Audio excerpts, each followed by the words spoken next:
up, Badlands. Explain those Badlands. That's a hell of a name.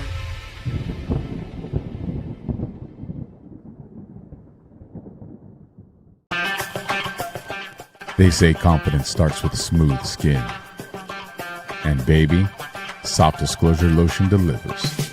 I swear by this stuff. Like, I kid you guys not. This is the first lotion I've ever had in my entire life that, like, I don't get ashy after I put it on any part of my body. Like, my hands are always dry, and my hands have not gotten ashy without, like, rinsing them through water and washing them with soap since I started putting Soft Disclosure on. Like, it is Black Man approved. I kid you not. Black Man approved. You heard him. And let's be real. If it can handle his hands, it can handle anything. Feet are like, they get so dry, like the heels of them, it'll just kind of like flake off. Like, but with Soft Disclosure, once you put it on, like it starts to absorb it. Yeah, he went there. Don't worry, we won't show you his feet, but trust us, they're smoother too. Soft Disclosure Lotion is made with aloe, goat's milk, honey, and our exclusive oil blend that actually restores your skin barrier. Visit softdisclosure.com, use code BADLANDS, and get 15% off.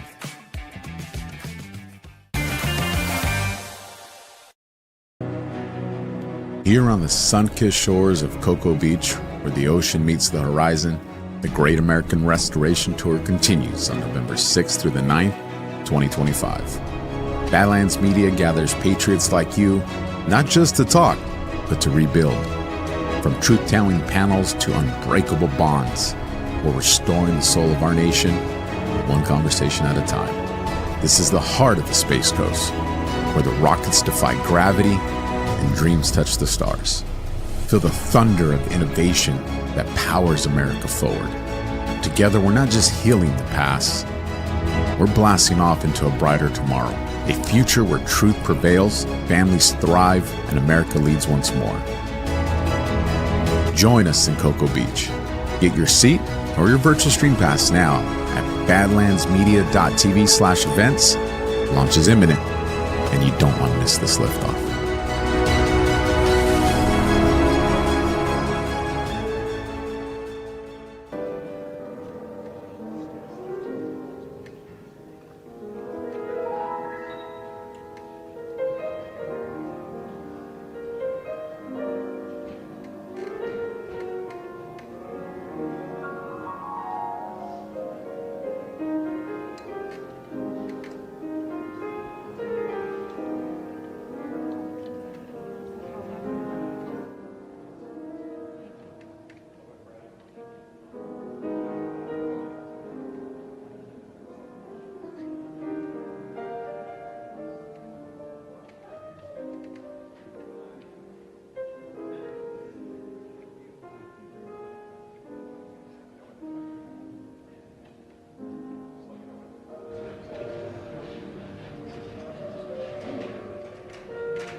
Ladies and gentlemen, the President of the United States.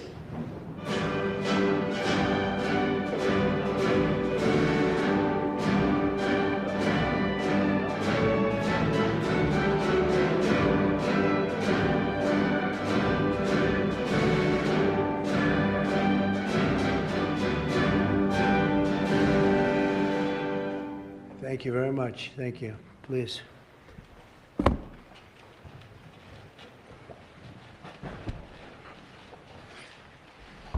Oh, it's a great honor to have all my friends here. It's like Old Home Week. What a job you're doing.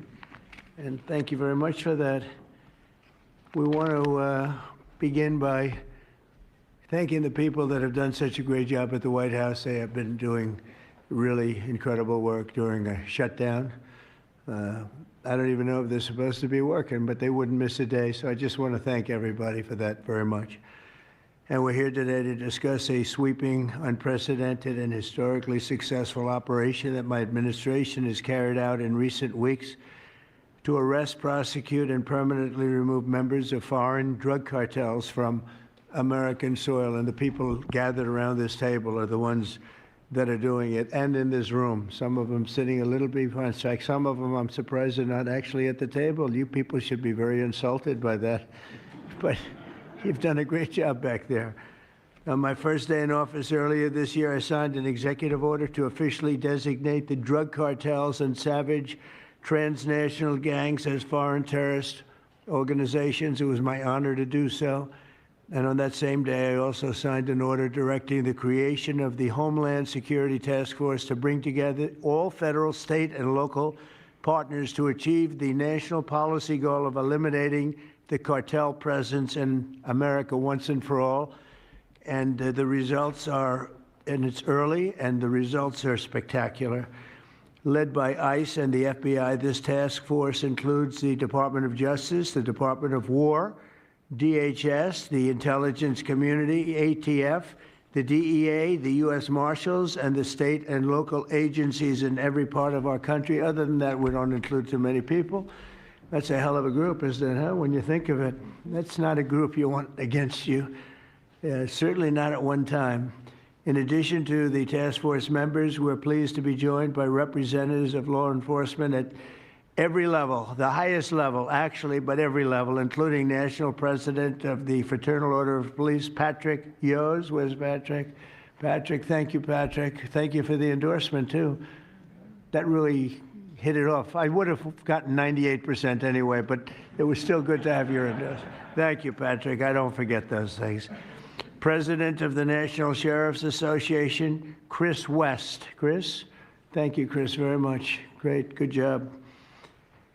Major Cities Chief Association Executive Director Laura Cooper. Laura, thank you, Laura, very much. Major County Sheriffs of America Executive Director Megan Noland. Megan, thank you. Thank you very much. And President of the National Border Patrol Council, my friend, and a very good speaker, by the way. Whenever he gets up and speaks, I say, that guy can really speak. I don't know. I don't want him to run for office. I want him to stay where he is. Paul Perez. Paul. Thank you, Paul. Where is Paul? Hi, Paul. What are you doing over there, Paul? Good job. Good speaker you are, though, Paul. I mean it, too. You've made some incredible speeches, and all from the heart, too, right? Some great ones. Today, you'll hear details from my national security and homeland security teams about the extraordinary historic achievements of this new Homeland Security Task Force since it became fully operational last month in all 50 states. The job they're doing. What we inherited from this past administration is like disgraceful.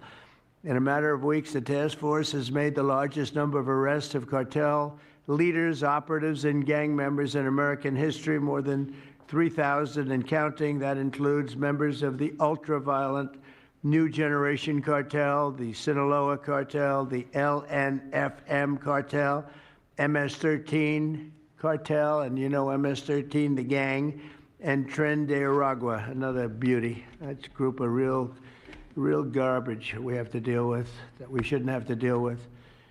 These are, in addition to the massive numbers of dangerous criminals my administration arrested nationwide since January 20th, numbering over 120,000. It's a record, and 120,000 criminal arrests. Thank you very much. Unfortunately, for 4 long years before I took office, the last administration allowed the cartels and their operatives to frankly take over our country, to freely infiltrate America and all the communities nationwide. Along with transnational gangs, these groups have unleashed more bloodshed and killing on American soil than all other terrorist groups combined. These are the worst of the worst. It should now be clear to the entire world that the cartels are the ISIS of the Western Hemisphere, in addition to their monstrous violence, such as cutting off heads, burning their enemies alive, and burning innocent people alive, too, by the way. The cartels control large swaths of territory. They maintain vast arsenals of weapons and soldiers, and they use extortion, murder, kidnapping to exercise political and economic control. Thank you very much, Joe Biden, for allowing that to happen. Biden surrendered he just surrendered our country to the cartels. Don't worry, it gets better. We're taking it back. It's really fast at levels that nobody's ever seen before. But what we had to put up with, what we inherited, was just a disgrace. And while Biden was president, if he was president, I think the Autopen was president, not Biden, nearly 100% of those who infiltrated our southern border did so because they were personally approved. They admitted they were just what happened, assisted by the most dangerous and violent criminal organizations anywhere on the planet. The worst people on the planet they allowed into our beautiful country.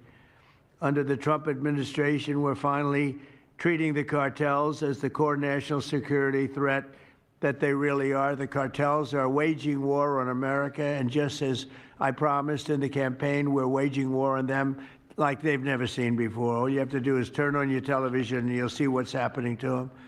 Past administrations have tried to mitigate this threat, and our objective is to eliminate it. We're not mitigating, we're eliminating. We're getting them out. The bad ones we're putting in prison. We hate to do that because that means we're stuck with them for 50 years or more. In recent weeks, our Homeland Security Task Force has seized more than 70 tons of deadly narcotics, along with more than 1,000 illegal guns. And that's just recently. This is already the most successful anti-cartel and anti-gang operation in American history, and it's just getting started. We have incredible people. A lot of them are in this room with us today, and it's an honor to have them. But we're going to not stop until the threat has been fully and completely eradicated. I want to thank task force members with us today, including a person who's doing a fantastic job, Attorney General Pam Bondi. Thank you, Pam. Thank you. Secretary of War Pete Hegseth. Sounds so much better than Secretary of Defense. I don't know. Do you guys agree with that? I don't know. It sounds, we won the First World War, the Second World War. I would say everything before and everything in between. And then we got woke and we said, well, let's call it defense. I think we like it this way better. It's funny. That's something I thought it would be maybe controversial. And it's only controversial that we changed the name in the first place. It's not controversial at all. It's been unbelievably well accepted, Pete. Hasn't it, right? It's been pretty amazing. I thought it would be controversial. People want to have our country back. People want to do exactly what we're doing right now. We're getting a lot of credit for it, and we should. I want to thank, though, Pete. You're doing a great job. Pete Hegseth. Secretary of Homeland Security, Kristi Noem. Kristi, thank you very much. Director of National Intelligence, Tulsi Gabbard. Tulsi, good job. And the heads of all of the law enforcement agencies all throughout the room. You're really amazing, the job you've done.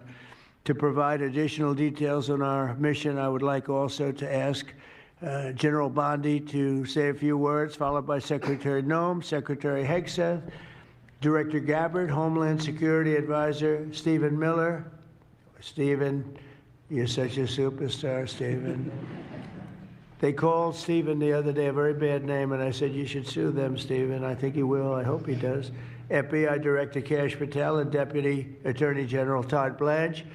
And I just want to say it's an honor, the job we're doing, and these people are doing absolutely incredible. I'll just add a couple of things. In Memphis, as you know, where the numbers are down in half already, and it's only been about 2 weeks. You're doing a fantastic job there. Thank you.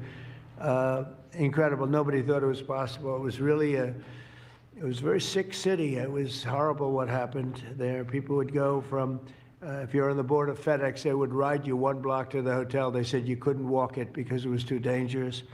And they're already feeling better about it. But the best example right now is Washington, D.C. We went from one of the most unsafe places in the planet, I hate to say, but in this country, to a totally safe city. It's nothing's crime-free, I guess, but this is about as close to crime-free as you're going to get.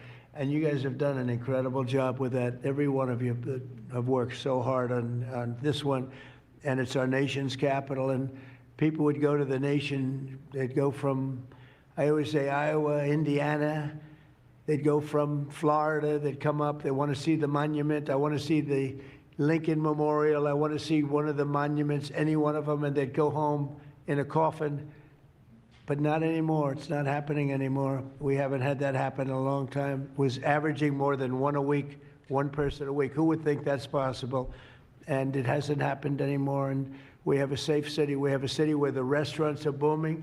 People are going out. Nobody's being mugged, hit over the head with a baseball bat. None of the stuff is gone. We took out 1,700 criminals, many of them career criminals, many of them given to us by Joe Biden and his ridiculous open borders policy. They came in from jails from all over the world, not just South America, from all over the world. Jails, they came in from mental institutions and insane asylums all over the world, drug dealers, and we got them the hell out of here. They're either that, or if they're so bad, as I said before, we put them in jail because we can't take a chance that they come back. But I want to just say that Washington, D.C. is such an example of what could be done.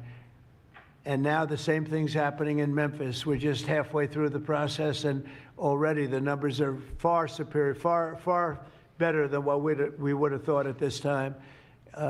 And Chicago, I just saw the number. Last week, it was last weekend, 4 were murdered, 11 were shot. And then I have this guy Pritzker, is a very weak governor. Let me be nice. I'm going to be very nice. He's extremely weak. He's pathetic. I have Pritzker get up and say how great they're doing in Chicago. They're doing very poorly. So 4 were murdered, 4, 11 were shot. I would say, and that was not a bad week for him. Okay, that was not a bad week. He's had somewhere 18 or 19 were murdered. And you know what his excuse was? Yeah, but that was a long weekend. Okay, can you believe it? He said that was a long weekend. He's bad. And the mayor is worse. I mean, that mayor is worse. Low IQ, very low IQ. And we don't need low IQ people. We need people that are going to take care. And I love Chicago, and I love those beautiful women, black women, beautiful women wearing MAGA hats. And they're all over the place in Chicago. They want protection. They don't care if it's the National Guard, if it's the Army, Navy, Coast Guard, Marines. They'll take Space Force, okay? Space Force, send them in. They just don't want to be mugged, killed, raped, shot in the head, and we stop it. So we're going to be given a very special, we're going to give Chicago very special care. As you probably know, maybe you heard, we were going to do a big surge in San Francisco, but I got a great call from some incredible people, some friends of mine, very successful people. Mark, who's, everybody knows him, and Jensen, everybody knows Jensen, NVIDIA, and others called me from San Francisco. And they said, we're working really, really hard with the mayor, and we're making progress. Would it be possible for you to hold off the surge? And I had 4 or 5 calls, and I think they're making progress of their own. That would be the greatest. I mean, if they could do that, that'd be great. And they have great competence in those people. I mean, incredible competence, some of the smartest business leaders. And they're working very well with the police department. They're doing a good job. So we are holding off that surge, everybody, and we're going to let them see if they can do it. I said, I think we can do it much faster. I know we can do it faster. I think we can do it better than anybody. We can take criminals out that they're not going to know about, and probably they don't have the legal authority maybe to do what we can. But I'm okay with it, and we're going to let San Francisco, has the potential to be, it was a great, great city, has the potential very quickly to be a great city again. And these are the companies that are there that are all working, and those are the people that asked me, could you do away with the surge, and let's see how it works. And we'll do that. If we need to, we'll do it. But it's possible that we won't need to, and we will be focusing on other places like Chicago, and we'll have Chicago taken care of very quickly. But just remember, 11 people shot, 4 people murdered, okay? And that was this weekend, and that was Chicago. And then you'll see Pritzker get up and talk about, well, we have it under control. They don't have it under control. Just the opposite, it's getting worse. So we'll take care of, as soon as we give the go-ahead, which is all I have to do is give the go-ahead. We won the big court case the other day on the National Guard. That was a good case. Same thing with Portland, speaking of that, because that's where we won it. But, I mean, I looked the other night, Saturday night, Portland is like burning to the ground, and these people are saying, it's just friendly stuff. The whole place is burning to the ground. So we'll take care of that one. That's like an insurrection more than it is anything else. That's crazy. Portland's crazy. And then you listen to these radical left people talking about it's really okay. You're seeing things. You're really seeing things. So we're going to take care of Chicago. We're going to take care of Portland. We're going to take care of Memphis. We're proud of D.C. There's nothing to take care of anymore, but we're not going to let it ever go bad. It's never going to happen again, our nation's capital. And with that, I'm just going to tell you that Pam Bondi has done a fantastic job. And Pam, would you say a few words, please? Thank you, President Trump, and thank you for your leadership. And this is all about collaboration. And around this table, I'm looking around this table, we all work so well together. I don't think another administration in our nation's history has worked so well together. We talk constantly, Secretary Noem, Tulsi, Pete, constantly, but also all of our agencies working hand in hand, and that's why this is so successful. And these people around this table are working 7 days a week, 24 hours a day, even though the Democrats have tried to shut down the government. Terry Cole, I'm laughing because you're around the clock, you're all over the world. Director Patel, you're unstoppable, what you're doing around this country. Gowdy Serralta, U.S. Marshal, Rob Sakata and Dan Driscoll wearing your ATF hats. Rob, I was on the texting, Todd Blanche and I were on the texting you at 1 a.m. on cases. I mean, that's how committed all of these people are to just keeping all of our citizens safe. And that's what it's all about. And this project is the brainchild of Stephen Miller. And you are doing so much to keep our citizens safe, our kids safe, and get these drugs off our streets. Like the mayor of San Francisco and I are going to be meeting on fentanyl in a few weeks and working hand in hand on that. Secretary Noem spoke to him. But the results of this last month have been historic. As the president said, in the last month, think about this, 3,200, more than 3,200 violent gangs and drug dealers have been taken off the streets. Off the streets. Now, Director Patel and all of these agencies have also been working so hard on getting the leadership. But we are getting all the gang members off the streets and the drug dealers, Sinaloa, CJNG, MS-13, and more, TDA. 91 tons of drugs have been seized as a result of this task force. We tried to put this in perspective for you. This would be filling 4 18-wheelers, 4, all the drugs just in the last month that have been taken off the streets. 58,000 kilos of cocaine. Think about a big backyard swimming pool. That would fill 1.5 swimming pools. Just the powder cocaine that has been removed, saving lives this last month, thanks to all of these people around the table. 2,300 kilos of fentanyl powder and 2.1 million fentanyl pills off the streets. And as the president said, more than 1,000 illegal guns. The Biden administration was, for way too long, all of these great law enforcement officers surrounding the table were not able to do their jobs. What they've said is now they've been uncuffed. They can do their jobs now. We've been watching transnational gangs grow in our country, become organized, set up infrastructure in all of our states, but no longer under President Trump. We are destroying the infrastructure, and we're no longer on defense. All of these great men and women are on offense, so they better get ready. We're dismantling the cartels, and we are taking the leaders into custody and all of the gangs. We are going to supercharge this work. This is not a pilot program. This is permanent. We are here to stay. And Secretary Hegseth, we couldn't do this without you and the Department of War. Thank you all so much for everything you're doing around this table, working tirelessly. And President Trump, thank you for giving them the ability to do it. Thank you very much. Thank you.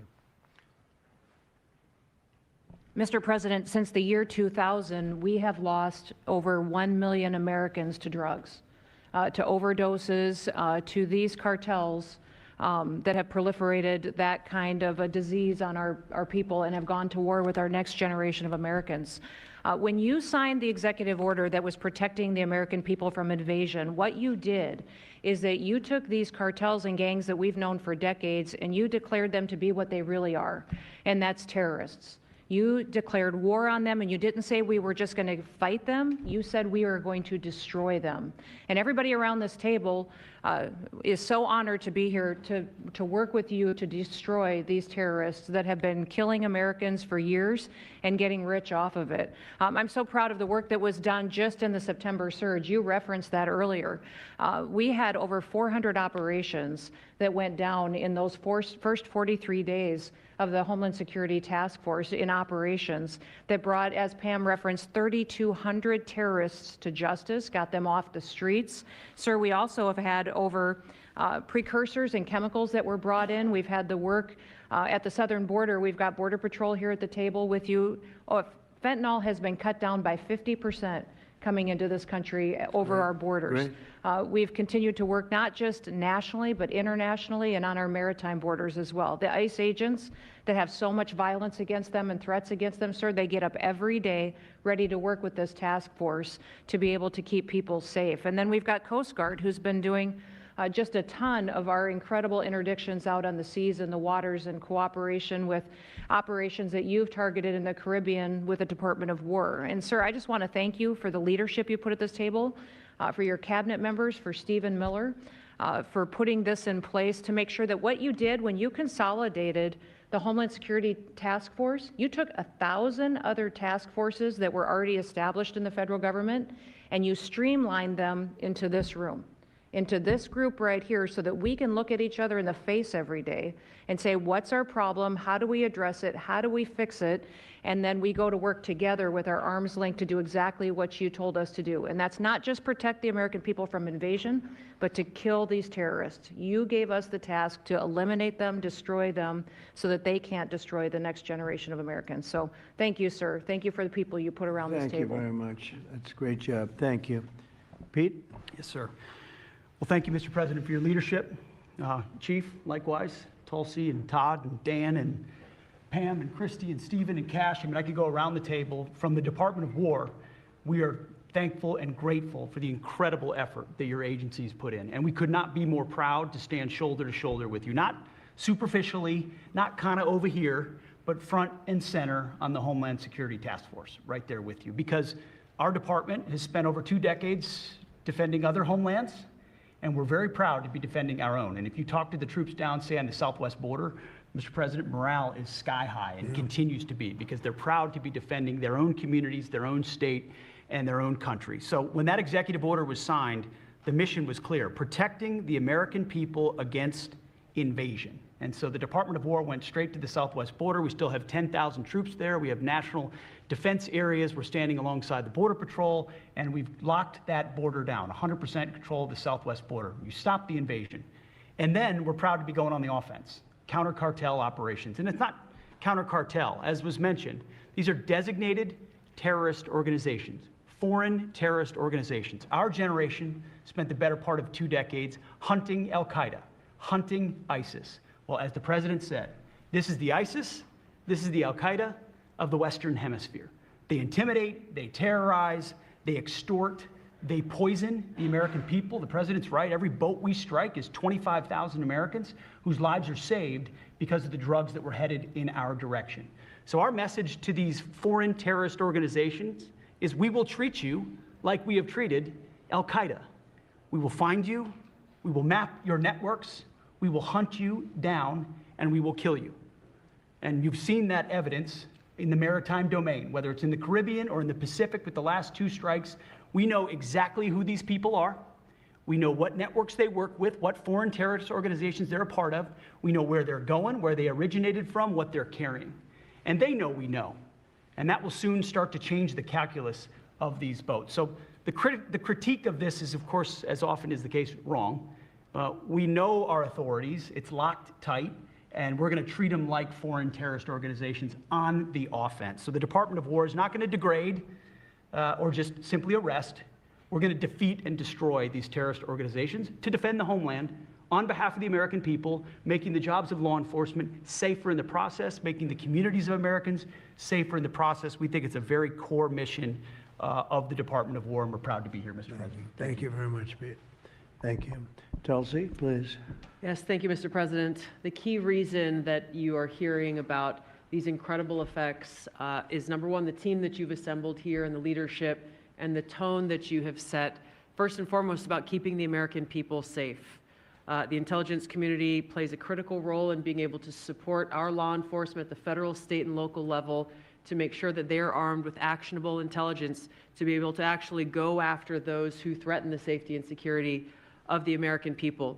Mr. President, under your leadership, for the first time, there is a newly created National Intelligence Fusion Cell at the Office of the Director of National Intelligence, National Counterterrorism, that has a very simple purpose: to make sure that we have two-way intelligence sharing of actionable information between the intelligence community and law enforcement. I want to talk briefly about 3 successes that we've had just here in the last few weeks, Mr. President, through the success of this interagency fusion cell. Just this last week, our National Counterterrorism Center supported, through actionable intelligence to both U.S. law enforcement as well as Mexican law enforcement, the arrest of a Sinaloa cartel boss, El Plato, in Juarez, Mexico, as well as his top 3 money launderers.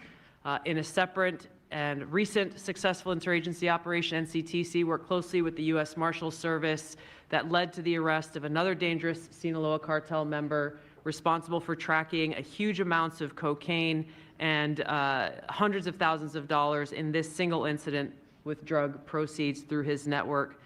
And I'll say the last example I'll share is probably the most insidious, was providing intelligence to the Mexican law enforcement that led to the arrest of a CJNG cartel-affiliated baby trafficker called La Diabla. Her whole money-making operation was centered around luring pregnant women, performing illegal C-sections, harvesting organs, and selling newborn babies. Mr. President, it's your leadership that has made all of this possible. I can tell you, in the midst of this government shutdown, our folks, like everyone around this table, are working 24/7 without pay and eager to get after this because they believe in your leadership and the mission that you have presented to them. Thank you, Mr. President. I'll hand this off to Homeland Security Advisor Stephen Miller, the leader of this task force. Let me just say, Mr. President, that this country was going to die without you. This country was going to actually die without you. That's what we were facing in 2024. We've been invaded for 4 years. Our communities were sinking. Our public safety had gone to zero. Cartels were running entire communities. Sex trafficking, child trafficking, labor trafficking was out of control. Overdoses were out of control. The cartels were claiming more and more territory. City services were buckling. This was a country on the verge of dying, and you alone saved it. And when you stepped forward originally in 2016, you started the movement to make America great again, and that means make America great again in every way, and that means safety and prosperity and peace and freedom from cartels and crime and gangs. And your vision and your leadership in declaring war on the drug cartels is the single most successful public safety initiative in American history. And I need the media to understand what President Trump has done. People have been talking about drug cartels for longer than I've been alive. And everyone has just taken for granted that they can't be touched or stopped. They're too big, they're too powerful, they're too evil, they're too murderous. They can operate with impunity. And in just 9 months, President Trump is the only American leader, not just in our lifetimes, but ever, to actually take the fight to the drug cartels, to actually seek their eradication. And it is happening. And so while the Democrats are shutting the government down and fighting for free health care for illegal aliens, look at what President Trump has assembled here. He's assembled a team under his vision, direction, and leadership that is saving hundreds of thousands of lives. Hundreds of thousands of lives. And only President Trump could have done this. And I will say one last thing, which is that his courage has been an inspiration to everyone else in this room. There are people in this room, looking at, for example, at Todd Lyons, who have been relentlessly doxxed and harassed and threatened.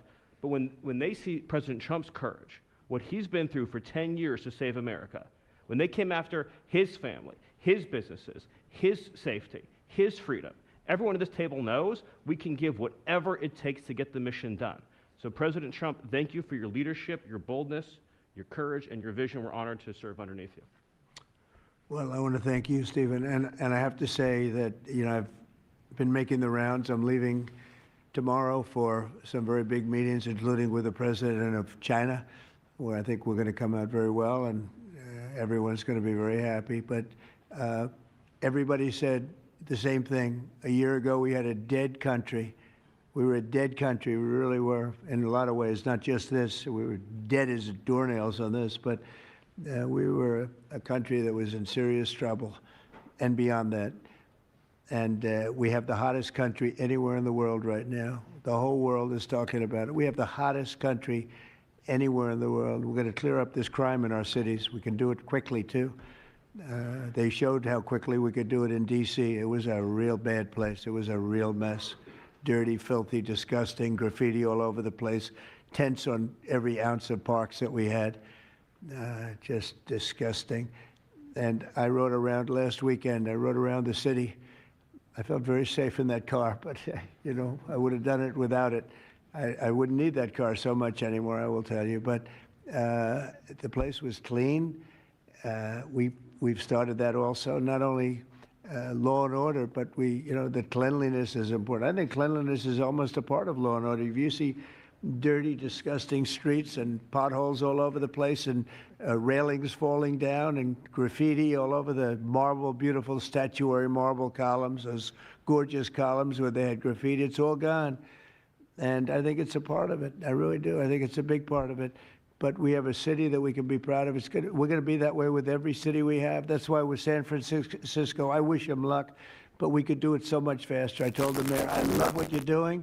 I respect it, and I respect the people that are doing it. They're the biggest people in the country. They're the biggest people in the world. A lot of the high tech. Some people like them, some people don't, but they're smart, and they want to do it. And I said, I am so honored to let you do it, and if it doesn't work out, we'll do it for you very quickly. But I just want to thank the people around this table are amazing. Cash, please go ahead. Mr. President, I'll just keep it short, but I think what the media should realize is the amount of courage it takes to do this. And you led that mission. You led it during your campaign, and you brought it to the American people. I think the media should focus on some of these numbers the Attorney General just riled off. Those aren't numbers, those are lives. Lives saved by the millions. Enough enough fentanyl to kill over 200 million Americans, gone, evaporated off our streets permanently. Your vision to safeguard American freedoms and our children and our future is the most courageous thing I've ever seen a president of the United States ever do. And your ability to marshal it out in 8 months, these statistics would have taken other administrations decades. And the partnership that you see around the table, I just want to, sum it up with the following. When I call these folks around the table, when I call our state and local law enforcement partners who have been absolutely critical to this mission, when Stephen Miller called me and said, we're going to create the Homeland Security Task Force and the FBI and DHS are going to co-lead it, I said, absolutely. The country's been yearning for this and needing it. And the one thing I see different than any other administration is when I call these people, they pick up. I don't get a voicemail. When I make an ask, they answer, and the same is true. And so the FBI is playing a pivotal role in your administration in helping lead out this mission, and Stephen's vision has finally come to life.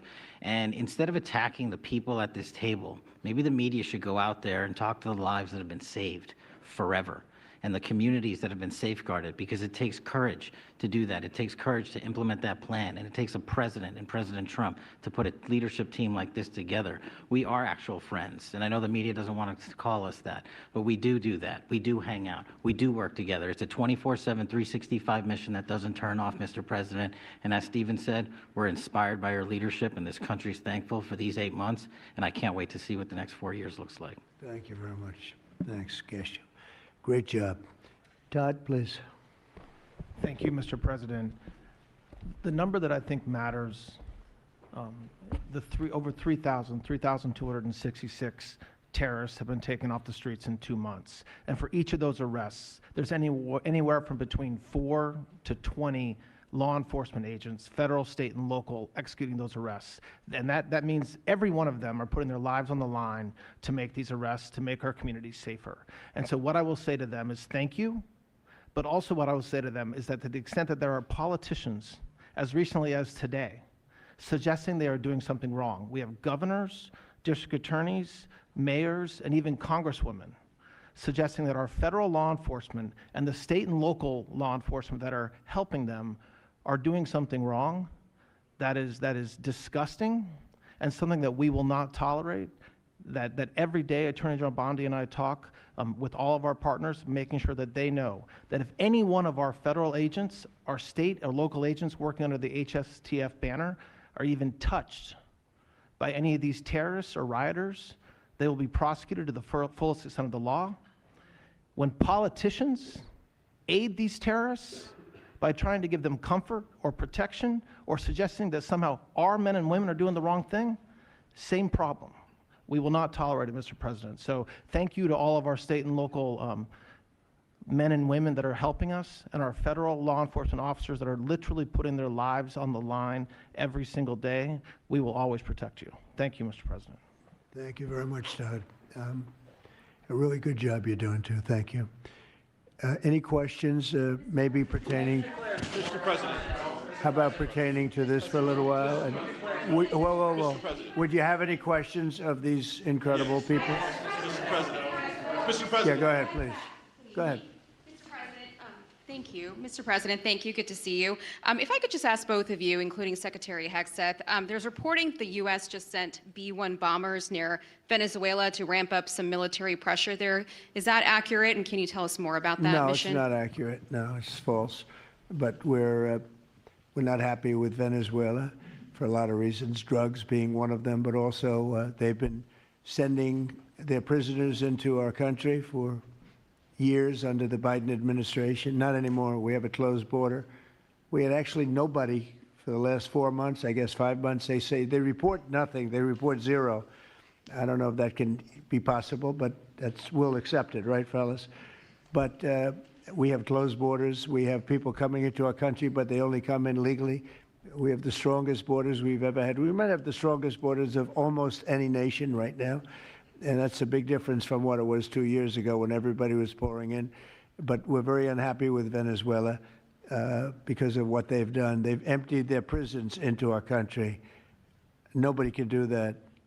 Only a stupid person would have accepted it. And that's what we had running our country, very stupid people. So we're not happy with Venezuela, I will tell you. Yeah. Mr. President. Mr. President. Thank you, President Trump. Go ahead. You okay? Yes. On fentanyl. We're going to lose Sorry it. about that. On fentanyl, we have President some Trump. good medical help right over there. That's all right. On fentanyl, according to CDC data, nearly 330,000 Americans died over the past 5 years from fentanyl. That's 1 in every 1,000 Americans who died. It's more than that, but that's all right. Yes, It's I more. know you think it's even more. I'll be discussing that with President Yes, Xi. so that's actually my question. I figured it I was. was wondering, since it mostly comes from China and has caused such carnage in the U.S., what are you going to say to convey the seriousness? And also a second question for you or Secretary Hegseth.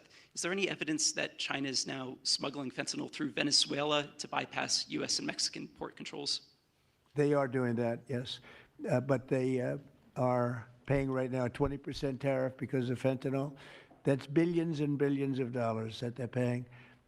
We're actually, on November 1st, the tariff on China goes to 157%. which is record-setting territory. And we don't want that because it's not sustainable for them. They can't sustain that. We don't want them to have to go through that. So I'm meeting with President Xi, and I would say we have some big issues, like with the farmers and various other things, but the first question I'm going to be asking him about is fentanyl. And if you think about it, they make $100 million. Think of this. They make $100 million selling fentanyl into our country, $100 million. They lose $100 billion with the 20% tariff. So it's not a good business proposition. It's $100 billion approximately that they have to pay. It's a big penalty to make $100 million. So I think they want to do something. They want to put it on the list. It's on the list. It's one of the things we're talking about, and I'm putting it right at the front of the list. So they pay a very big penalty for doing that, and I don't think they want to be doing it. And we'll see what happens at the end of next week, because I'll be meeting next week, as you know, along with we're stopping in Malaysia, we're stopping in South Korea, we're stopping in Japan. I'm meeting with President Xi actually in South Korea. So it'll be the first thing on the list. Yeah, please. Yes, Mr. President. On the drug boats, sir, has there been any discussion about capturing one so that you can show the amount of narcotics? We know everything about them. Yeah, Jennifer. We know everything about them. We know where they're coming from, who they're coming with, generally who's in the boat. I'll let Pete discuss it a little bit, but they have incredible intelligence. And, you know, usually when you see 5 engines, I've never even seen that before, but when you see 5 engines on a boat going about 65 miles an hour, loaded up with white powder in silver cases, generally speaking, that's not a good sign.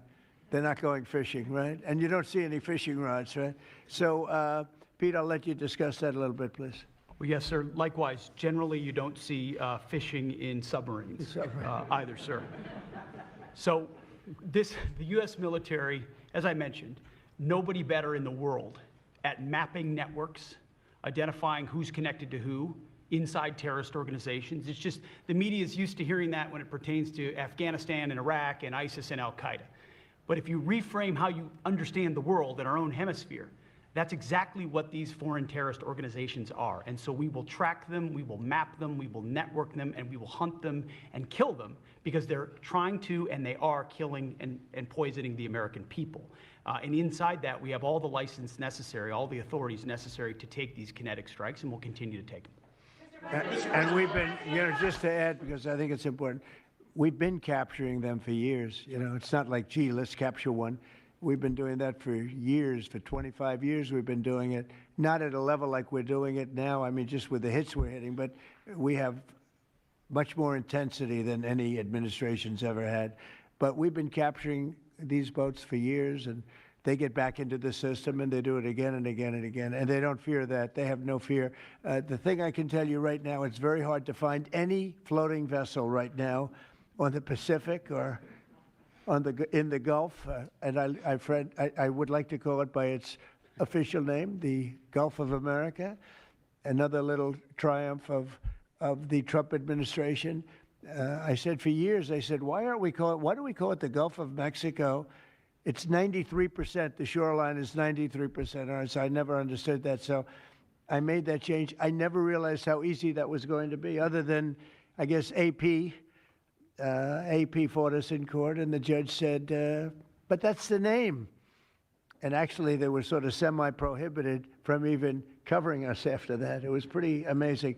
But we have the Gulf of America, and there are very few boats, very, very few boats, not even fishing boats, to be honest. I don't want to do that to the fishing industry, but it's been so effective.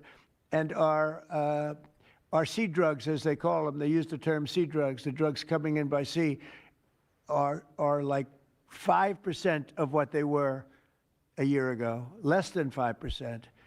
So now they're coming in by land. And even the land is concerned, because I told them that's going to be next. You know, the land is going to be next. And we may go to the Senate, we may go to the, Congress and tell them about it. But I can't imagine they'd have any problem with it. I think, in fact, while we're here, I think it's a good idea, Pete. You go to Congress, you tell them about it. What are they going to do? Say, gee, we don't want to stop drugs pouring in? They're killing 300,000 people a year. I think that's the real number, 300,000 people a year. So between that and my discussion with President Xi, I think we have never made progress like we've made.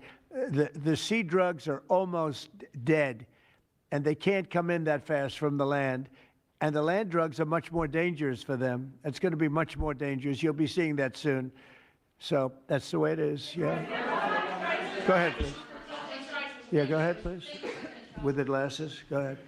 Thank you, Mr. President. Good. I wanted to ask, what's your reaction to Representative Dan Goldman calling on NYPD to arrest ICE agents who he says are acting illegally? He says they are illegally assaulting people and illegally detaining people at immigration courts in New York. Well, you know, I know Dan, and Dan's a loser. You understand. He's a guy that doesn't have what it takes. He's been trying so hard, and they're exhausted. I mean, it's so ridiculous, right? A suggestion like that. So, you know, they're just trying so hard, and it's not working. They've even now started imitating me, of all people. They want to imitate me, and they start using foul language, but they use too much of it. You know, you can't use the F word 7 times in one sentence. It doesn't work. It might work once every 7 news conferences, but you can't do it. You can't do it 7 times in one sentence. So I don't know. They're really they're in big trouble. That party. Go ahead. Mr. President. Some alleged smugglers have survived some of these recent strikes and been sent back to their home country. If they're terrorists, why not just arrest and detain them? Go ahead. 2 points on that. First, when I served in Iraq in 2005 and 2006, we used to, in sort of a gallows humor way, talk about the Iraqi catch and release program, the reality that we would catch a lot of people, hand them over, and then they would be recycled back through, and we'd have to recapture them or attack them again. And that's why changing the dynamic and actually taking kinetic strikes on these boats ought change the psychology of these foreign terrorist organizations. To those 2 that survived the shot on the semi-submersible, think again, compared to Iraq and Afghanistan, the vast majority of people that we captured on the battlefield, we handed over to the home country. Did we always like how it shaped out? Sometimes we did, sometimes we did not. But 99% would go to the Afghan authorities or the Iraqi authorities. So in this case, those 2, they were treated by American medics and handed immediately over to their countries where they came from, hopefully to face prosecution, which is a very standard way of handling something like this. And you'll do that with future survivors, anyone else who survived? We've got protocol of how we'll handle it. Not that guy. He's so hopeless. Go ahead. Go ahead. Yesterday, there was a vote at the Knesset on annexing the West Bank. Do you see it as a challenge to your peace efforts? Could you say that louder, please? Yes, yesterday there was a vote at the Knesset in Israel on annexing the West Bank. Do you see it as a challenge to your peace efforts? Will you answer that, please? Because I cannot understand the words you're saying. Where are you from? Where are you from? You're from France. Beautiful accent, but we can't understand what you're saying. Huh? She said a vote at the Knesset on the West Bank. The West Bank is, don't worry about the West Bank. Israel's not going to do anything with the West Bank, okay? Don't worry about it. Is that your question? They're not going to do anything with the West Bank. Don't worry about it. Israel's doing very well. They're not going to do anything with it. Yeah, please, go ahead. Thank you, President Trump. Are there any safeguards in place to protect Americans from fentanyl and cartels when you leave office in 2028? Any protocols that could be put in place in case a future administration comes in that wants open borders? And I also have a question for the Secretary of War as well after your answer, Well, the if that's biggest okay. thing we can do is make sure they don't come in, because open borders, they would destroy. It's amazing that our country is even surviving with what we went through, coming in by the millions and coming in from the wrong places. You know, I know all these people that run these countries, and they're smart. They're very street smart, and they're not sending their best, you know. They're not sending, they're taking them out of their prisons and their mental institutions, as I say over and over again. They're the drug dealers. They're the drug addicts. They're people that don't work. I mean, the best of them are people that don't work. They don't work. They're on welfare, their form of welfare, which is tiny. You know what their form of welfare? They give you a piece of paper. But they want people that work. They don't let those people come out because they want those people. You know, they cherish those people. Those are the people that make their country run. They give us all of the people that don't work and are murderers. 11,843 murderers came in. 11,800. Many of them committed, more than 50% committed more than one murder. Now, why do we want them? Why would Biden and that group of thugs that he had working for him, why would they accept these people?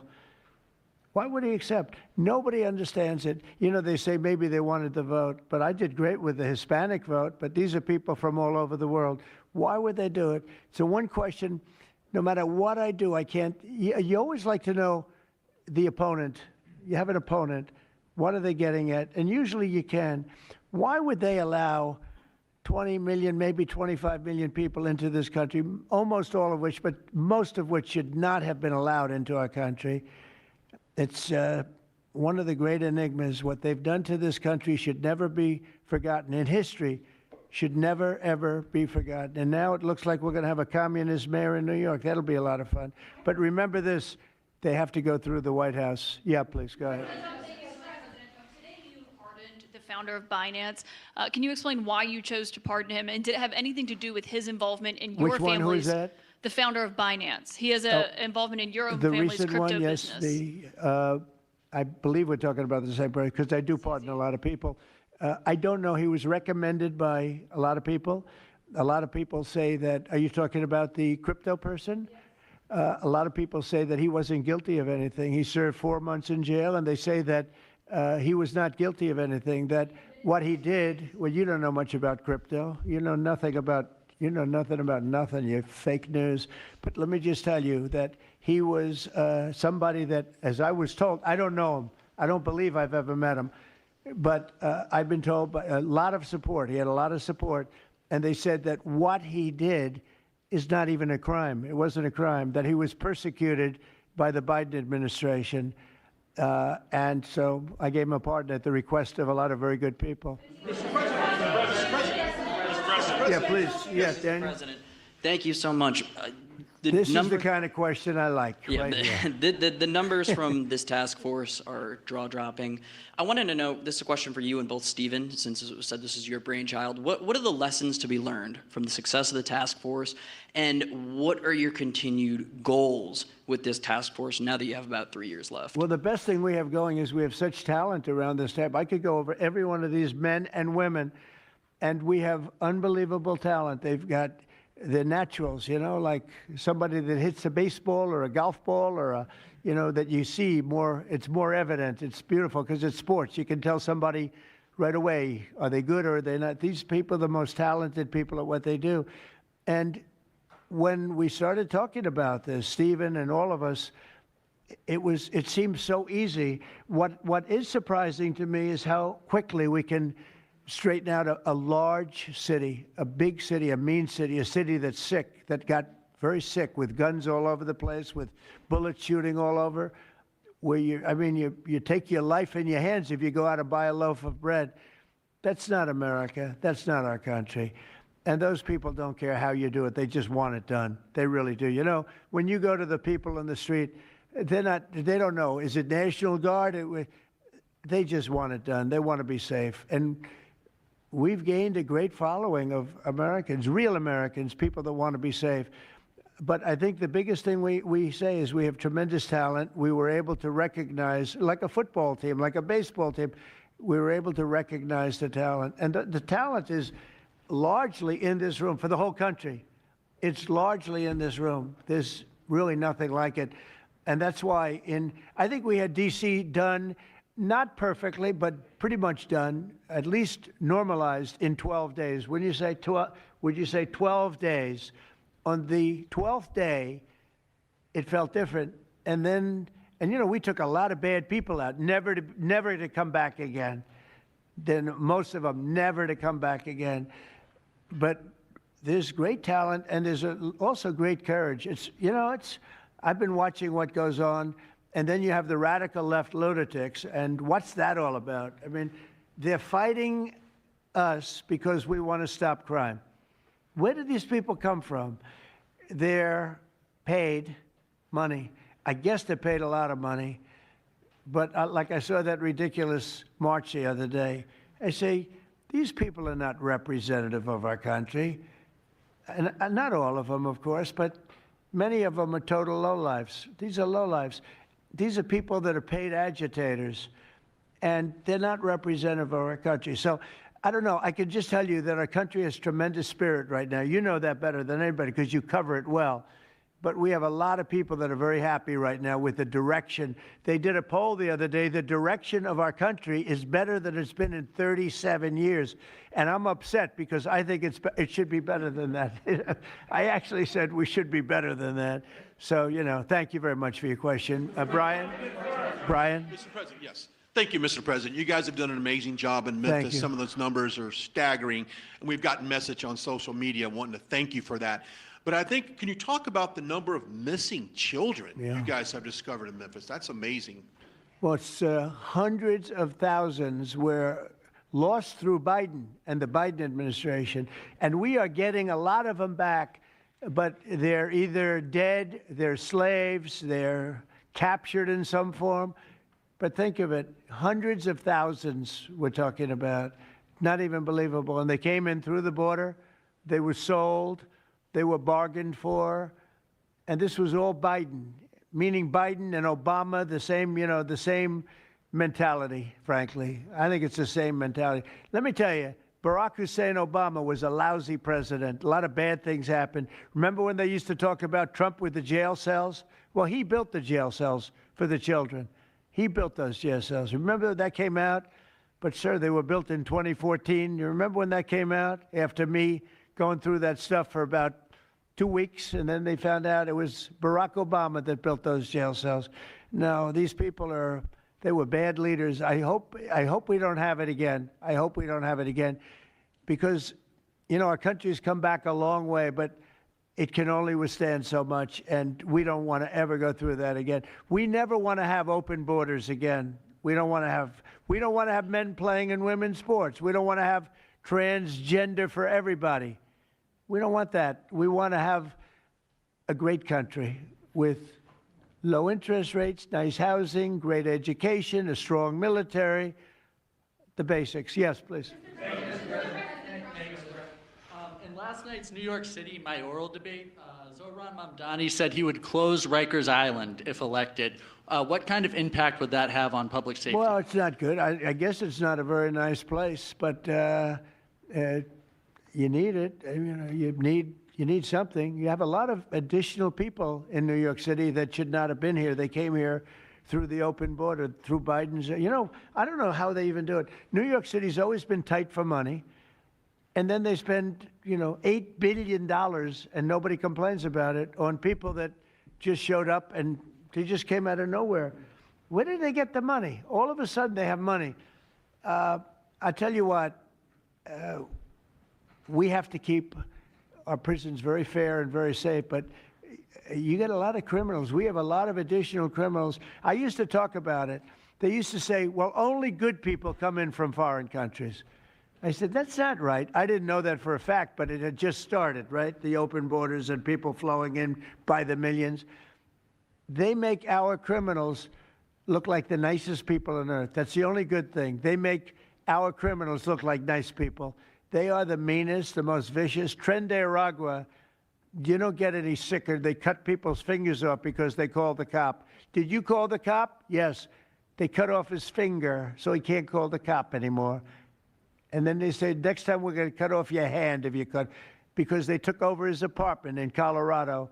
You know, Colorado, they took over a town, then they took over another town, and you have a weak governor over there. He doesn't know what the hell he's doing, so he lets it go on. But we're getting them out of here. We're getting them all out. They're going back to lots of, not just Venezuela, they're going back to lots of countries. Venezuela would be one, however. Yeah, please. Thank you, Mr. President. Yeah. A moment ago, you said that if Secretary Hegseth went to Congress and briefed them on the operations No, we against will these- go, I said. You will go. And We it would will be go. We're difficult gonna for them to go. object. I don't see any Lawson going. No reason not to. You know, they'll always complain, oh, we should have gone. So we're going to definitely, I'd like to just tell you, let's go. We'll go. Mr. We're going to President- tell them what we're going to do, and I think they're going to probably like it, except for the radical left lunatics. And Mr. President, if you are declaring war against these cartels and Congress is likely to approve of that process, why not just ask for a declaration of war? Well, I don't think we're going to necessarily ask for a declaration of war. I think we're just going to kill people that are bringing drugs into our country. okay? We're going to kill them. You know, they're going to be like dead, okay? Yeah. Yes, red hair. Thank you. Beautiful red hair. Thank you. I'll tell my hairdresser that. She'll love it. This is a question for both you and the Secretary of War, Mr. Hegseth. Who are you with? I'm with the Center Square. We're a newswire service. With everything that's going on between the narco-terrorists in the Caribbean, and then also with more Chinese, Iranian, Russian ships also taking part in Venezuela. Are you have any plans of expanding operations out of Roosevelt Roads and in fact placing some home porting some ships there? Yeah, go ahead, Pete. We're familiar with the location that you're referring to, and we'll make sure that we're properly displaced in order to deal with the contingency we're dealing with there, and also any ways in which other countries would attempt to be involved also. So we can walk and chew gum. We're definitely keeping our eyes on near-peer adversaries at the same time, but we think sending a message on these cartels, these narco-terrorists, is an important inside our hemisphere, which for far too long, other presidents, as the president pointed out, they've ignored our own backyard and allowed other countries to increase their influence here, which only threatens the American people. We're changing that. One big thing that has happened, though, because you mentioned expansion and expand our efforts. So when I was running for office, second term, everybody was talking about the fact that nobody wanted to join the military, nobody wanted to join the great police force. They didn't want to join New York's finest or any of our police forces. They didn't want to join anything having to do almost like with the country with the uniform. We are setting records with the Army, Navy, Air Force, Marines, Space Force, Coast Guard. We're setting records. We've never had anything like it. And I'll tell you when it started, November 5th. We didn't even have to wait till January 20th. They saw spirit. And now we have people coming in that are, it's unbelievable. And if we wanted to increase our military force, if we wanted to increase any one of these, including police forces, they can now get men. People didn't want to be policemen and women. They didn't want to be firemen and women. They didn't want to go into the military. We were having tremendous recruiting problems, and now we're setting records. We literally, last year at this time, you were doing stories that the recruitment was a disaster. We couldn't get men and women to go into the military. Now we have such an overabundance. We've never had, I mean, it's, as I understand it, it's like record-setting recruitment. This is in less than a year. It's been amazing. So this is a good time to expand if we want to do it. And I think we should. I think we should. And we probably will. Yeah, please. Yeah. Blue. A couple questions for you. First for you and Secretary Hegseth. Is the administration supportive of sending National Guardsmen to cities for the express purpose of aiding deportation and immigration enforcement efforts? To expand deportation efforts? Sending National Guardsmen to U.S. cities for the express purpose of aiding deportation and immigration enforcement What efforts. we've done so far is stand alongside federal law enforcement in every way, facilities and personnel, but also we have a great deal of lift inside the military. We're able to move assets in a way that no other aspect of the U.S. government can. And so where we can rapidly assist with mass deportations, we have been happy to do that. And then one more question, if I may. Is the administration at all supportive of potential measures to crack down or regulate or even ban apps that track ICE agents' locations? What do you mean by that? Like specific apps that are used to track the location of ICE agents? I guess we'll do that. I'm not a big app guy. I'm not into that too much. I think Pam might be it. Let's go. Yes. Good answer there. Yes. These organizations, President Trump, are coming in and they're apps to track our federal law enforcement officers, and it jeopardizes their lives, where they're going to be, their location. And we've actually been working really well with the tech companies who have been cooperating because they don't want our law enforcement officers to get injured. So yes. Well, I mean, I see it with ICE, where they're having, where they define where they live, who they are. And, I didn't have a big view on the mask, but I now understand why they should wear masks. I think it's very dangerous for them not to wear masks. They can do whatever they want. I notice some do it and some don't, but it's pretty dangerous. But when you look at, you talk about that question, I think it's very dangerous, and I think you're coming down on that very hard, right? Yeah, please. Sir, Mr. President. Go ahead. Thank you, sir. When you were running for re-election in 2024, you released a video statement where you made this exact promise to show no mercy on the cartels and employ every military asset necessary to combat them. In that same video, you also said that you plan to expose all the bribes and corruptions with politicians and the cartels. We're doing that. Has Yeah, your we're task trying to force do been that. looking into that in American politicians? Yeah, where the money's coming from. Because you see it. Like even that garbage deal they had this weekend, which was embarrassing to them, and the crowds were much more, the crowds were not big. Those crowds were not big at all. But when you look at signs, and they're all made beautifully, the yellow signs, I saw the yellows, the blues, but they're all made professionally in a printing shop, looks like on Madison Avenue someplace. Some guy is paying for all that stuff.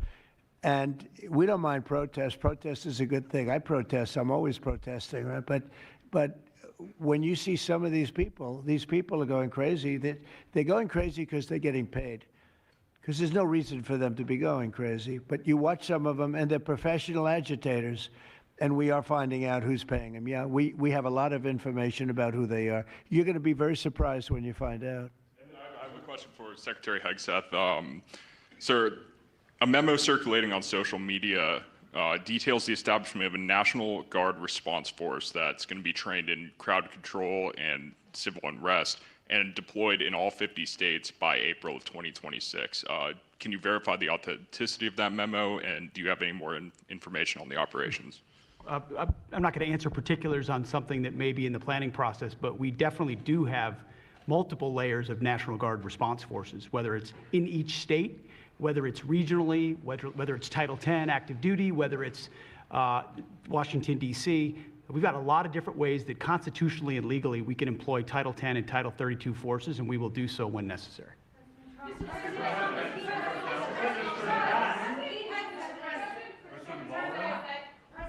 you. President Putin basically said today that Russia is immune from U.S. sanctions. He said that it would not impact the Russian economy in any serious way. Is he Good. wrong? I'm glad he feels that way. That's good. I'll let you know about it in 6 months from now. Okay. Let's see how it all works out. Yeah. Go ahead, please. Blue. One about the shutdown. I'm Taylor Poplars with Spectrum News. The same day you established this task force back on January 20th was the same day you pardoned the January 6th defendants. Yeah, very proud of that. Yeah. Just last weekend, one of them was charged with allegedly threatening to kill House Minority Leader Hakeem Jeffries. And a big theme of this task force has been allowing law enforcement to do their job and holding accountable people who go after law enforcement. Do you worry that your actions back on day one undermine what this task force is trying to accomplish? No, you have thousands of people that we're dealing with, and if one goes haywire, look at what this guy in Virginia said, where he wanted to kill his opponent. He's going to kill his opponent. He's going to kill his opponent's children and I think wife, and he continues to run, and the Democrats continue. He's running for Attorney General in Virginia.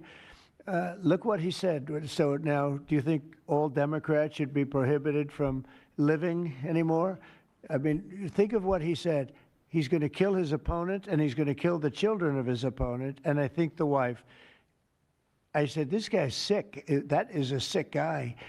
And how do you vote for somebody like that? But I don't view that every Democrat would say that, because not every Democrat would say that. So you can't, you could have one person, but I don't know of the incident. I can say we're very proud of what we did. We had the courage to do something that should have been done. The problem sometimes the Republicans are too nice. They're a very nice party. The Democrats play a much dirtier fight. It's amazing. You go after dirty cops like Comey, and you go after, these are dirty cops. Letitia James is a dirty cop. You go after these people and they say how horrible you are, and yet I got indicted 5 times and impeached twice. Nobody says anything about that. They say, they actually said the other day, he's trying to indict somebody. I got indicted 4 or 5 times, Todd, maybe more than that. Yeah, I think you could say 87 times if you really think about it, right? With the charges, a bunch of phony guys, but nobody says anything about that. But they mentioned it the other way. No, the Democrats play a very dirty game. It's all they're good at. They're good at a couple of things: cheating on elections and playing very dirty. And they have one good trait: they stick together. They stick together. They stick together through the worst policies that anybody's ever seen. It's unbelievable how they stick together. And I respect them for sticking together, but it's a dead party because their policies are no good. Okay. Brian, we'll do a few more and we'll go home. Wonderful. Everybody's going to go home. I'm going back to the Oval Office, however. Speaking of Democrats, there's a report that there's a grand jury on Adam Schiff for apparent mortgage fraud. If he is indicted, should he step down as a U.S. Senator? Well, I'm not going to comment on that. I will just say Adam Schiff is one of the lowest forms of scum I've ever dealt with in politics. He's a horrible human being, very dishonest person. I have no idea what's going on. You tell me that he's going to be indicted. I don't know. You could ask Pam. I don't know if she could say it. Probably you are allowed to say it, but I wouldn't know about that. I can only tell you he's a very bad. I think he's actually a sick person. Do you want to talk about that? We're not going to comment on any grand jury that's open. We can't legally. I don't know. By the way, I hope it's true, but I don't know anything about it. Yeah, please. Oh, millions of dollars, yeah. Well, I also give, I give a lot of money to the White House. The White House is, as you know, I give my salary, and I usually like to steer it to the White House because this house was a little bit abandoned. First of all, for 4 years, you had a guy walking around that didn't know where the hell he was. And this house was not taken care of the way it was supposed to be. I take very good care of property. I was very good at that. And you'll notice the floors downstairs, I paid for them. Marble, the most beautiful marble you've ever seen. The white floors down in the palm room, which they look like they came out of, I don't want to lose because they're big supporters of mine, Home Depot. So I'm not going to say bad, but they did come out of a box from Home Depot about 30 years ago. They were all broken, but now they have the most beautiful floors, the most beautiful lights and chandeliers. I think most of you, Brian, you've seen that, right? Yes. How beautiful is that? And I take care of it. So I spend millions of dollars on this building, taking care of it. It was not properly maintained, and now it's starting to gleam like it should. It should really gleam, and you should go down and visit the Presidential Walk of Fame. Have you seen it? It's quite good. I'm sure that a lot of people coming to the White House, it's hot. It's very hot, but it's really a tribute to the presidents, past presidents of our country. Yeah, please. Mr. President. Yeah, behind you, please. Yeah, go ahead. Thank Go you. ahead. So on Monday, a question for you as well as Secretary Noem. On Monday, Mayor Karen Bass of LA and Representative Robert Garcia, they held a press conference and they called for an investigation into DHS, accusing them of unlawfully arresting U.S. citizens and racially profiling and only arresting people because, in Robert Garcia's words, they look like me. He's a Hispanic individual. Do you have a response to that? Are you asking me that question? You as well as Secretary Noem. They are arresting bad criminals, and they're really good at it, too. I look at the numbers, they always like to say that, oh, you're arresting this and that. Then when you check it, you find out, geez, almost every single time, and, obviously every once in a while they may get one wrong, but they always correct it. They're able to correct it. But they are arresting really bad people. They're arresting people that kill, people that would cut your throat and not even care about it. These are brave people, and it's very dangerous. And if they go even a little bit too far, they get into trouble, which is a shame. I protect them, but they get into trouble. But they're arresting very serious criminals, and they're getting them out of here. Okay, one or two more. Doug, do you have a question? I'd love to have Doug have a question, our great photographer, because he's such a great guy, and he might be the most talented person over there. I don't know. Go ahead. Let's hear your question. This guy's a real beauty. On the cartel strategy, hearing you talk about it as a war, hearing Secretary Hegseth talk about defeating and destroying and the comparisons to Right. ISIS and Al-Qaeda, those efforts took American troops being engaged in foreign countries. Do you think that's ultimately where this is headed with the cartels, having American troops in countries like No, Venezuela? the cartels are very bad. They a lot of bad people coming in. They were interviewed recently, and they were asking people what their problem was, and one guy said, yes, I'm up for murder. Didn't know what he was saying, obviously. You know, I'm sure his lawyer was not thrilled with his statement, but no, they're rough people coming into those cartels. Those cartels are rough. You look at what happens, the trip up is horrible, especially for women. They're being killed, they're being raped at levels that nobody thought even possible.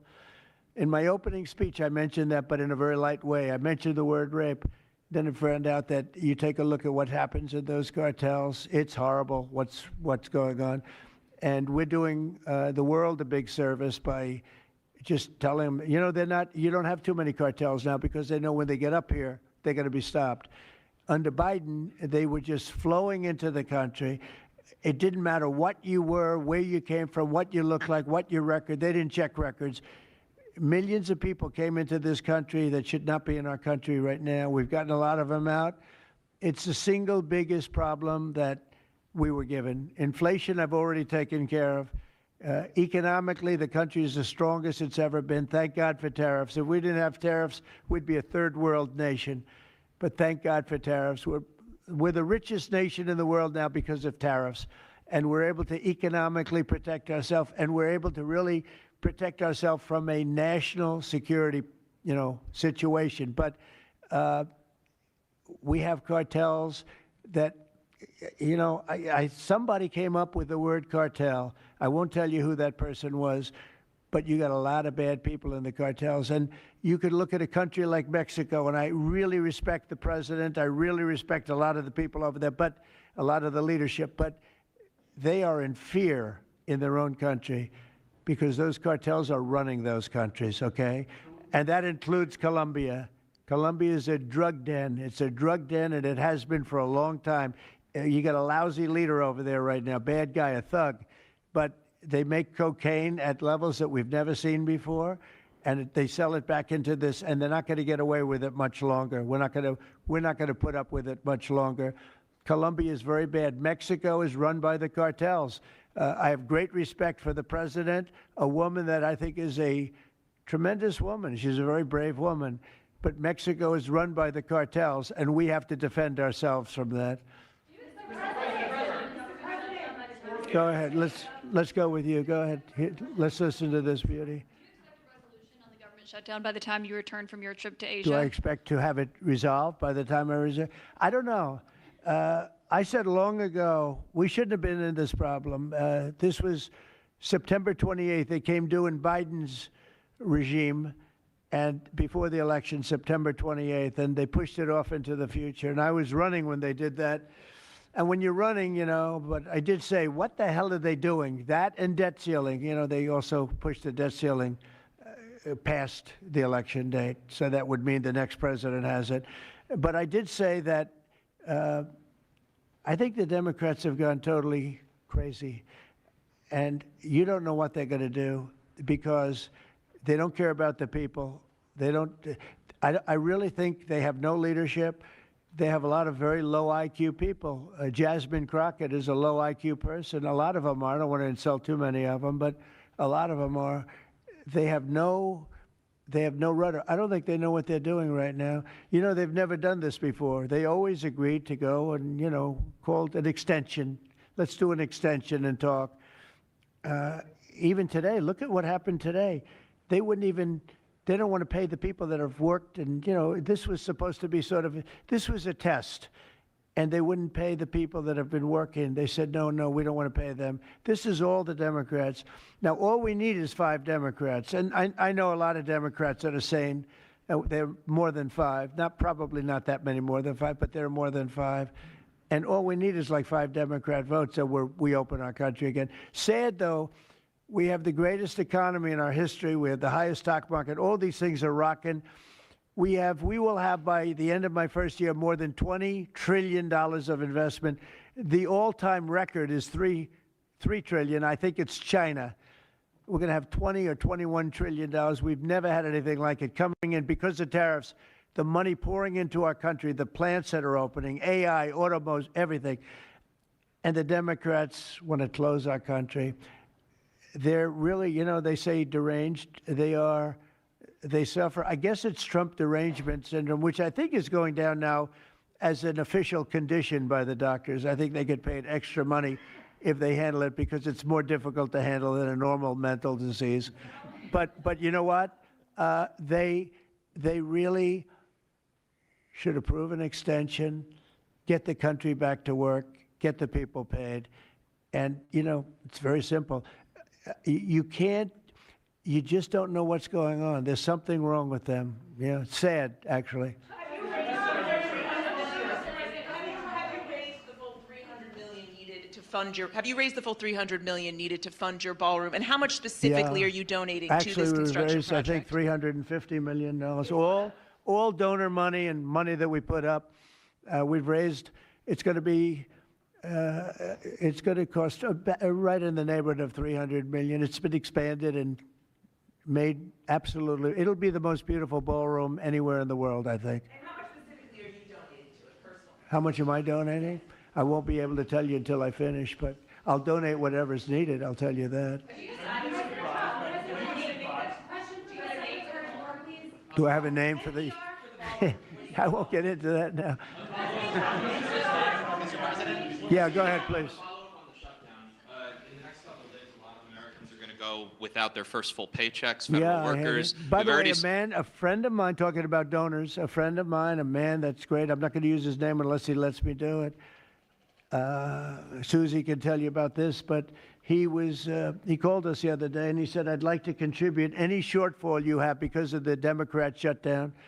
I'd like to personally contribute any shortfall you have with the military because I love the military and I love the country. And any shortfall, if there's a shortfall, I'll contribute it. And today he sent us a check for $130 million. I would love to tell you he doesn't really want the recognition, if you want to know the truth, but he gave us a check for $130 million, which was sort of a shortfall, yeah. And that's going to go to the military, yeah.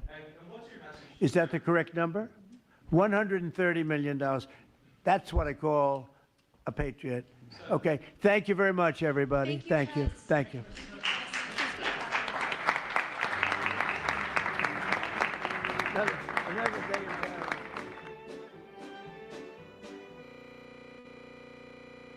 Now's the perfect time to secure your home and your loved ones. Get a free ADT Smart Home Security System valued at $1,200 from ADT authorized provider Safe Streets. Plus, get a Google Nest doorbell camera at no cost and a $200 Visa gift card from Safe Streets, the most trusted name in home security with more than 106,000 4.9-star Trustpilot reviews. Visit getsafestreets.com/badlands or call 925-529-6541. That's 925-529-6541 to speak to a representative today. $99 customer installation charge and purchase of new monitoring service required for the termination fee apply. Make self-care great again with All Good. Ready to flaunt gorgeous, healthy hair? Try our deep conditioning tallow hair mask and let your locks shine and then swoosh to your heart's content. All Good uses only clean, purposeful ingredients like 100% grass-fed tallow and organic pressed oils, all packed in glass containers, pure goodness inside and out. Glow up with All Good's non-tox smoothing serum to rejuvenate and tighten your skin naturally. No toxins, no parabens, no sulfates, no BPAs, and no BS. Grab yourself a bundle with All Good favorites to see what all the buzz is about. And don't forget to leave your review. Shop at badlandsmedia.tv/allgood and a portion of your purchase goes directly to support Badlands Media. Use promo code BADLANDS for 5% off plus free shipping over $75. That's badlandsmedia.tv/allgood, promo code BADLANDS.